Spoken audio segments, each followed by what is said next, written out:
Hey guys, and welcome back. Today marks week 3 of building Hogwarts in Lego. But before I jump into any of this, I've actually got something a little bit different for you this week. And instead, we're going to start off by jumping into Hogwarts Legacy. And I'm going to show you a little bit around the castle and what I'm using as inspiration for this. So let's jump into that. Alrighty guys, so here we are in Hogwarts Legacy, and first of all I have to say this is absolutely incredible. To be able to fly around and see what the castle looks like is an awesome experience. Now I'm just going to quickly recap what I'm intending to build in Lego, and of course this is the castle that I've been taking inspiration from, so I thought I'd use this time right now to give you a little bit of a flying tour of Hogwarts and explain to you some of the key aspects that I want to take from this and put into my Lego, and what I might not do simply for reasons of just scale and, well, not having enough space. So of course there's a great hall on the left with the grand staircase tower, and then you see that little archway in the middle of that in-between building, and then there's this spire right here. So that's really the west wing of the castle, if you will, and the east wing starts with the viaduct entrance, the central tower, and then the bell towers at the end. Now, we were focusing right here on the central tower last week's video, and I thought I'd just give you a little bit of a closer look because I had a little bit of discussion about it not quite looking right. This is what it looks like in Hogwarts Legacy. So it is quite simple, but there's a little bit of detailing right under the floor slab, which I might try to include. And I think it's just small details like that that will maybe help to bridge between the quite simplistic look of the floor below and the turrets and all that on the floor above. But for the most part, the central tower is looking quite accurate to this game. I'm definitely going to have to work on how I want to build this spire, because I think it's really cool how there's these dormer windows, these large ones, and then the small ones at the top. So I definitely want to see how I can include that. And that roof is absolutely huge. It's about 2 to 2.5 stories tall. So there's that. We're going to go down here. This is the long gallery where the library is kept, or the library annex, as it's called in the game. And it's essentially 3 floors, but it's really one big open space. And then there's this sort of corridor at the front, which I think I want to try to emphasize these stained glass windows with the little spires at the front. We'll see how that comes around. Here's the courtyard out to the end of the east wing, which I think looks incredible and will really be a selling point of the MOC. Haven't touched that yet, but maybe that will be something that will come in the later episodes. I'd love to try to include this as well, which is essentially just the entrance to the castle grounds before you get to the castle. The bell towers will of course be included. That will sort of cap off the right hand side of the MOC, but I won't be doing anything back there. The bell towers themselves, there's really no windows to speak of on the bottom 2 or 3 floors, if you will. But there's this really interesting pilaster detail which I want to try to include with these sort of inset archways, which I think are really, really neat. One thing that I did think is that this sort of pitched roof right here at the bell tower would match the roof pitch up here, but in fact it doesn't at all. And this roof pitch doesn't match that roof pitch, and this roof pitch doesn't match that roof pitch. So I was trying to line them up, but in fact I really don't need to, and it might add to it might make it a little bit more fun if I don't. Next thing I want to show you is a really big thing. Is here's the Astronomy Tower, and not only does it look amazing, the one thing that I didn't notice is that there's this huge building right here at the bottom, and it looks like there's 2 different buildings slapped together. In fact, I've really just been building the Astronomy Tower as well, the tall skinny building that you can see in the background, but I didn't realize that there's a whole building in front. So I'm going to revisit that and try to add that, and I think that's going to add a lot more detail and break up just the quite redundant height of this tower. And then you can see really where this let's call it extension building ends, is where this huge turret spire thing on the side of the Astronomy Tower starts. So there's a lot of detail to be added, and this is what's always good about going back to the reference material, is there's always going to be something that you missed out on, and it's only going to help the Hogwarts MOC. Lastly, I want to show you is this little bit outside the Great Hall, which is not anything from the movies, created solely for this, and it's really cool. It's a sort of myriad of staircases and courtyards and such that build their way up from the from this bridge over to the main courtyard of the Great Hall. But yeah, there we are, guys. We'll jump back into the Lego MOC now. I did just want to show you well, like I said, the source material of Hogwarts Legacy, and hopefully you can see what's inspiring me to build this MOC. So let's get building. Alrighty, so we're back in the real world, and hopefully you guys enjoyed that clip. If you did, let me know down in the comments, because I'd love to maybe include a little bit more of that in future videos. I think it helps me really understand what I want to do when it comes to building. But hopefully it was helpful to you as well to really understand what I'm looking at as inspiration.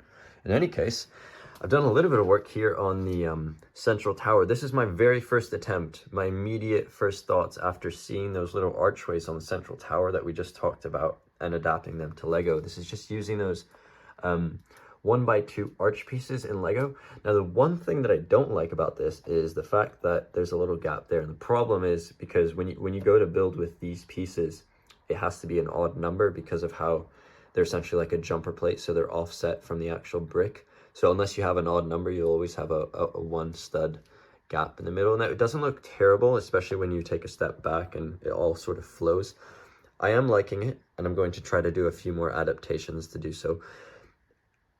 If you just look at that, it looks fine, but then you look down there and it just looks absolutely horrible. So we're still going to have to do a little bit of work on that. I've taken some screen grabs.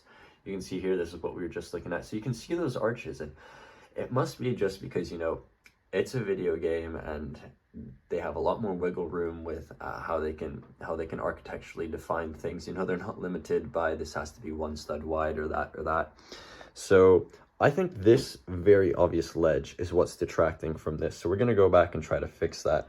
And then I think I'm going to have to tear down this essentially entirety of the astronomy tower because, well, there has to be a building somewhere here. And then this will start at about that point. So we'll jump to that.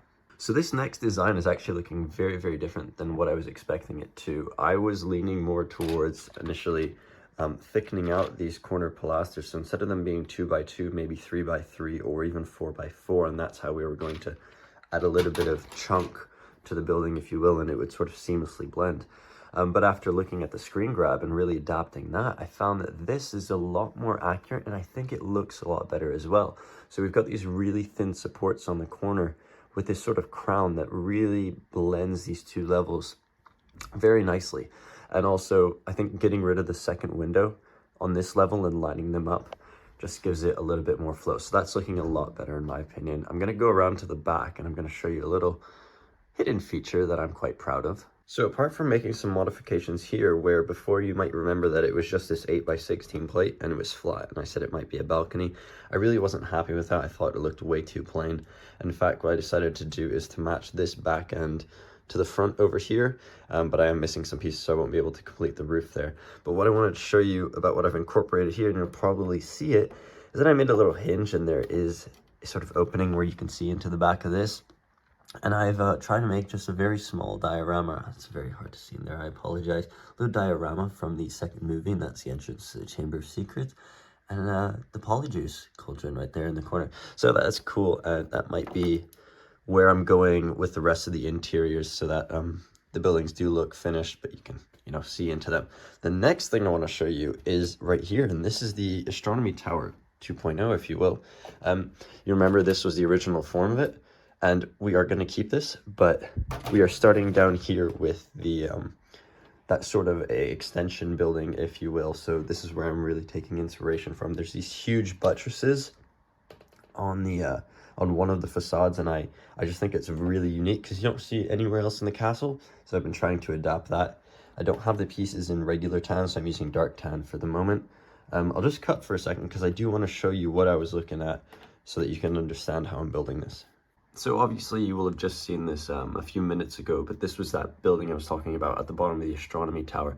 Now the size of this compared to the size of this is very, very different. Realistically, this building should be about an entire base plate back over here, and it's a completely different shape. But I'm trying to adapt it just based on, well, the limitations, the fact that the Hogwarts stops here for me. So I'm trying to work this in. What I'm doing here with the buttresses that I was talking about are referring to these on the side, these 1, 2, 3, 4 that are perched right above the water. And I think that is quite cool how the building essentially goes into the Astronomy Tower. So what I'm thinking is with that sitting right here, the buttresses will go up this far wall and it will make it a little bit more interesting.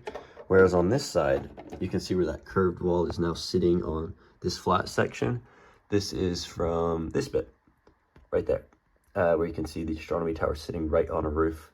And then there's this cool, weird looking facade right here on the back, which will hopefully be sat right here. So we're gonna work on that. I thought I'd also just quickly show you this side because it's not really an angle that you see too often. I'm just trying to add a little bit of detail. This is not influenced by anything at all. It's just so that it's not a flat wall. And then there's a doorway to the astronomy tower because this area back here is of course going to be the courtyard. So it would make sense that there would be a door to this building off the courtyard.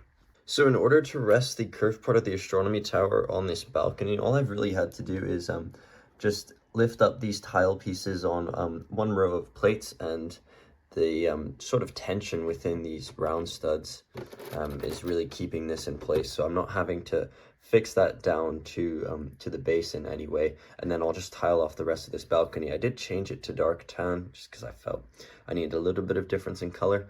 I'll come around to the other side, and you can see I've done a little bit of work here on these buttresses. So those are now done. They're flush with the wall. And from this point on, I'm going to be trying to reuse the old bit of the astronomy tower as much as I can and just build up. But you can see how much height I've been able to give to this astronomy tower already before it's really even started. So we're looking at ending it, that bit, the curved bit, at around the same height as the Gryffindor tower. So we'll see how that goes.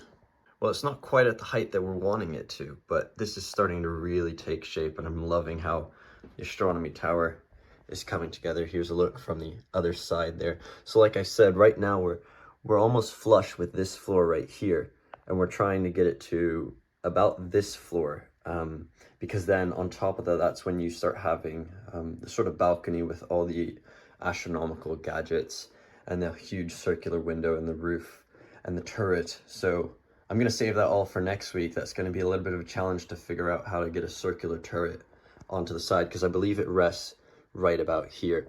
But in any case, thank you guys so much for watching this week's video, and I hope you enjoyed the progress that we got done. See you next week.